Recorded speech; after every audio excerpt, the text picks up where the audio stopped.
Hi, I just wanted to check in with you on how things are going online so far with your discussion about the right to an education.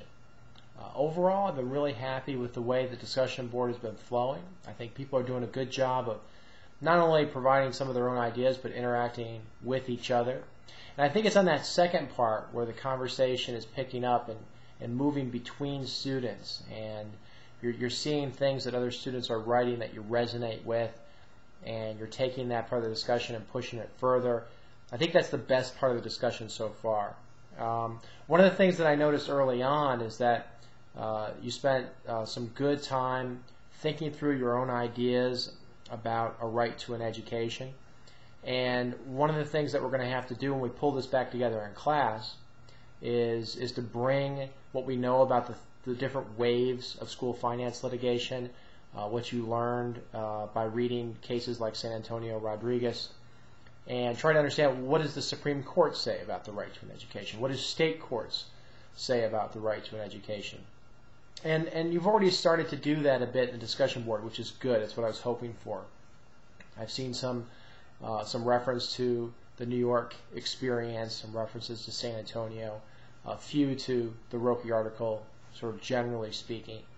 But now we're going to have to try to pull this all together and find the common threads that can help us understand what exactly is the right to an education.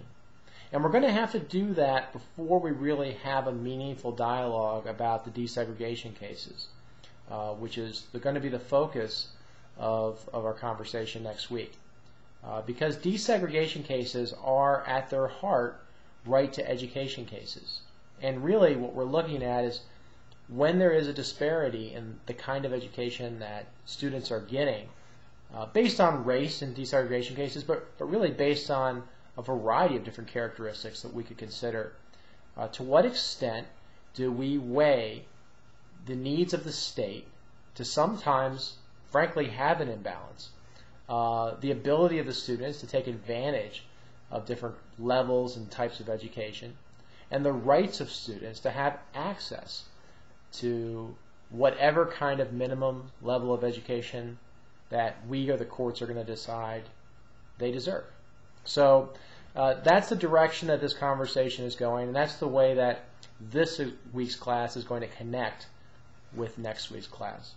One of the things I'd like you to consider particularly is the difference between inputs and outputs. I see that coming out in the discussion, on the discussion boards a bit. We're going to need to talk about that in more detail. Which is the more appropriate way to measure educational equality or educational equity? We have to make sure we understand the difference between those two terms.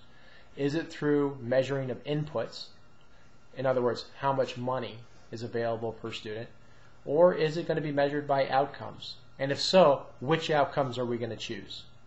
So there's the task that lays before us. If you look ahead on the web page, you'll notice that I've already posted a class plan for next week, so you can get a good understanding of what I'll be asking you to do when you step into class.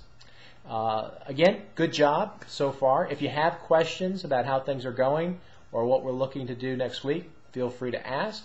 And you can either post them on the discussion board, as I've mentioned, for me to answer. And if another student has an answer to a question, please jump in and help each other out.